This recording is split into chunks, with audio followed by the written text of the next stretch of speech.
Now let's get a new insight into what's happening in the Social Democratic Party, or SDP. An insight that's blunt and searing, and one delivered amid the slightly bewildering developments inside the party in the last month or so, with state chairmen getting arrested and the party's national chairman getting suspended, and all of it culminating in the apparent expulsion of the former governor of Kaduna State, Nasir El-Rufai, by a faction of the SDP, a move that's now been denied by another faction. So, as with many other prominent political parties in this country at the moment, the worst-case scenario of distrust and division is playing out in the SDP. Conflicts, expulsions, and threats of expulsions have intensified, and trust has plummeted, with what should have been internal party affairs now becoming criminal matters involving the police. So, how has it come to this? Well, for more on this, I'm joined now in the studio by the Kaduna State Publicity Secretary of the SDP, Darius Kurah, and by the Senior Advocate of Nigeria, Sam Kargbo. Gentlemen, thank you very much indeed for coming in. Thank you, sir. I'm going to come to you in a minute, Mr. Kargbo, but let me start with you, Darius. Has Nasir El-Rufai been expelled from the Social Democratic Party, or is that a false and misleading claim, as you suggested in the statement that you released on behalf of the Kaduna chapter of the SDP? Thank you so much, sir, for the question. Mala Nasir Ahmed El-Rufai has not in any way expelled from the party SDP. Though there was a statement made by one Captain No Mandate called Rufus which Captain Rufus Anyigba in person has no any official approval to make such a statement on behalf of the party, because him in question has been suspended from the party. Right. From the NEC meeting that took place on the 25th of July. He was suspended, and since then he has no any official approval to make a statement on behalf of SDP or on behalf of National Secretariat. Talk more of expelling somebody from the party that has not been suspended, or that has never been issued a query or issue any suspension letter from his ward where he registered. And let me put it this way, because I mean, these things tend to be very confusing for the Nigerian public. I mean, in the topsy-turvy world of Nigerian politics, where things are often mercurial, temperamental, how do we know that you are the authentic voice speaking on behalf of the SDP? I have been making my press statement. Well, making your press statement doesn't make you the authentic voice, does it? And we were integrated at the National Party Secretariat, and all the publications were made then, and were given appointment letter. Yeah, but the Ayuneba chap you're talking about is the National Publicity Secretary of the SDP. A suspended National Publicity Secretary. Suspended on whose authority? The NEC, by the NEC. Okay. Yes. Okay, let me move away from that, because we're fast running out of time. I'm come to you, Mr. Kargbo. Thank you very much indeed for joining us. What we're just talking about is just one of several problems that's bedeviling the SDP in its, if you like, burgeoning political crisis. The other, of course, is the arrest and detention of some party chairmen for allegedly breaking into the party's headquarters to hold a meeting even though they arrived under police escort. I mean, what's the backstory there? Well, let me give you my own understanding of the story from my own personal experience. On the 25th, I came from Kaduna. I had a matter there, and my friend Modibo, who is one of the parties that was arrested, called me and told me that he had been made the chairman of the SDP in the meeting they had on the 25th. So I went to congratulate him at the Nikon Luxury. You mean he's been made the national chairman? Chairman. Right. I went to... interim national chairman or fully? Fully. Right. And he gave me documents. Right.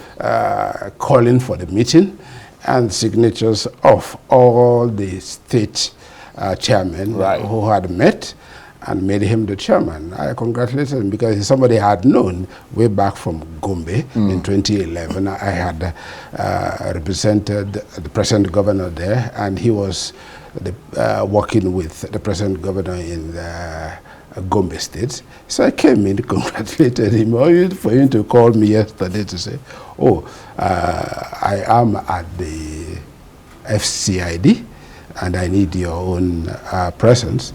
Ordinarily, I could have sent a letter, but he's a personal friend. So I said, okay, let me put what I'm doing, thinking that it was just a 1-minute thing, hop in and out. Because I asked him, I said, what are you there for? He said, he's here to be told what he was there for. I went and I met him, and we met one of the junior officers who said he wanted to interview him. So interview him in connection with what?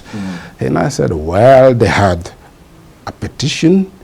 It's a petition from who and for what? They said they had broken into the secretariat of the SDP, and therefore I said, when was the petition made and where is the petition? There was no petition. And then I asked my client, I said,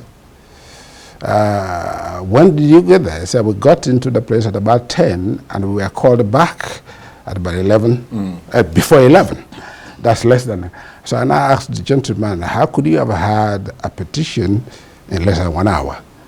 And then I asked, I said, do you have any aversion to answering this question? He said, no. I said, go ahead. And I was there. He asked the question, why were you there? He said, I was there because what? We've just been inaugurated, wanted to have our first meeting, familiarization, and we got there with what? Police escort provided by your DIG, and we wrote a letter before then, and he gave us the approval, and he provided us with the men who got in there, and the officials of the secretaries opened the door for us to meet at the conference room. In less than 30 minutes, within that, the security men who were detailed by the DIG, and I went and whispered to him to say, oh, they've been asked to withdraw. And I said, by who and for what? I'm afraid we're coming to break your legs, so we need we need the security people to go away and give us a hammer while you're at it. It's extraordinary. He said, okay, I called the DIG. The DIG now said, it was stuttering, but now said, to make it easier, go and meet the DIG at the first CID. And they drove themselves to the place, and there it was. That's a fascinating story. And the rigmarole went on and on and on and on. And thankfully, I should be thankful to them, maybe because of my own status. Yes, I mean, you're a senior advocate of Nigeria. So they gave me audience. They ushered me to the Commissioner of Police, General Investigations Office. He attended to me, listened to me, and from all the indication, I could tell you the gentleman was embarrassed. And I whispered to my friend, I said, we are in for a long drive here, because as it is, this gentleman is under compulsion to keep you here. Right. I was there. There's nothing he can do, there's nothing even if he's sympathizing. Yeah, and I was there. All the gentlemen came, they sympathized with me. I was there till after 10. I said, gentlemen, I was waiting for a call. Since the call hasn't come, I got to go home. He got home. This morning, I wrote a letter detailing this thing, and small less profile. You know what we lawyers do? Because I do not want you tomorrow to go and deny the sequence of events. So I wrote a letter to them, first to him. They said, no, I should write the letter to the DIG. I wrote the letter, copy the AIG and himself. Right. So, and I detailed what had happened and the fact that up to that moment, there had been no petition. Nobody had come up. So the upshot, because we're running out of time, is that those people they're still being held. No, they were released before coming after 7. And asked to come tomorrow. But another part of them, they were taken in 2 battles. Right. The first year Another group were taken to a magistrate. Yeah, those ones had been arraigned, and they're still... And they were remanded in custody. Yeah, they're still there. That is extraordinary, really. I mean, these other ones, they said they should come to murder, and there's every chance that they could also be charged tomorrow. Which is, to me, when I look at it, most of the time, we say we want strong institutions. But we, the politicians who weaken those institutions. Yeah, we weaken those ones by being so overbearing. Right. Well, let me bring you in briefly, because I mean, what do you know about this development? Is there another side to that story from your perspective? Yeah, well, just like I have said, that Nasir El-Rufai is not expelled from the party, because the same suspended publicity secretary, just in 4 months' time, he made a press statement calling Nasir El-Rufai the prominent SDP personality, a person who have given SDP the shining light, somebody who has given SDP hope, so has given it a name. But that same person was the one yesterday telling the public, a suspended PRO, telling the public that Nasir El-Rufai is not legitimately registered at his polling unit. Yeah, well, I mean, to be honest, it's a complete muddle. I mean, and that's putting it mildly. I was trying to get your perspective on what he was saying, whether you had a different perspective. No, on we are on the same line in that aspect, yes. Right, okay. Well, Mr. Kargbo, how did the police, I mean, I know you talked, the issue, I always thought the courts had made it clear that party matters were strictly internal affairs. I mean, that there's precedent and all that from the courts. How did this one become a criminal matter? Or is that allegation of breaking in or something? I mean, you know, I'm happy that you're asking this question. In my discussion with the gentleman, it's a very brilliant and very amiable gentleman. He gave me all the respect. I told him, I said, you know what? Let's leave politicians to play their games. You and I said, listen, stick to the league. Yeah, I said, listen, I'm 65 years old and I've seen these politicians in and out. Leave them to do their game. Let nobody use you to escalate these things, because much of what we see in the form of banditry, terrorism, are conflicts that could have been managed. Most of them are political conflicts that are what? Escalated by this sort of external influences. For God's sake, if for anything somebody is making, as an APC sort of person, I'm happy because what? They're playing the game for APC. If political parties are quarreling among themselves, you know, they're playing your game. And so therefore, the question I would ask, who would influence you and ask you to come and what? Side one of the parties, when it's your own interest to let them kill them. Kill themselves. Because at the end of the day, you see, as long as they are divided, you're going to have your day. Right. So let me ask you this, Darius. Is all this crisis from the issue of the arrest of these people that he's talking about to the alleged expulsion of Governor El-Rufai, has it all been triggered by the suspension of Shehu Gabam, the national chairman of the party, after those accusations of financial misconduct? I mean, or is there something else percolating underneath? No, by my belief, this crisis is an internal party affairs that, by our knowledge, which arose by accusation of mismanagement of funds and other offenses in the party against Shehu Gabam and some of the other officials, and the suspended secretary and the PRO and their team, and which I believe, like he said, we feel some elements that are against democracy in the government are using them to destroy the party, to accuse Nasir El-Rufai indirectly or directly by deforming his character. Yeah, defaming his character by using those suspended elements to go to media, write, in other words, associating him with allegations, just to tarnish his image because they are afraid of him. Right.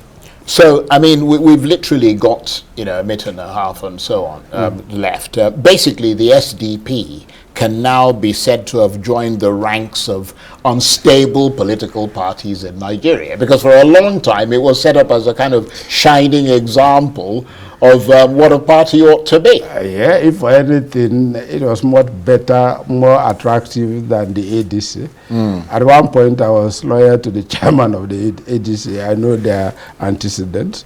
And it's really, really baffling as to why they would succumb to whatever shenanigan. I'm sorry if that word is not right, but I would think that it is in the interest of no, shenanigans are perfectly usable word. It's in the interest of the SDP for them to put their acts together and wait for the day. Because let me tell you something.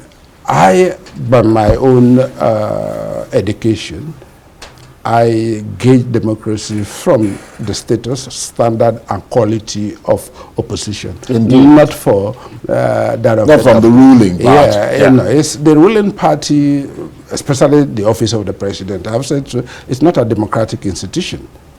The democratic institution is, there are two. The National Assembly, which is supposed to be a buffer, the people's representative, and the people's eye on the executive and the opposition. That's a very good point. And the opposition. Yeah. But if the opposition is playing into the hands of the government or whoever is influencing them, I weep. Because if for anything, if I were President Tinubu, I know that what?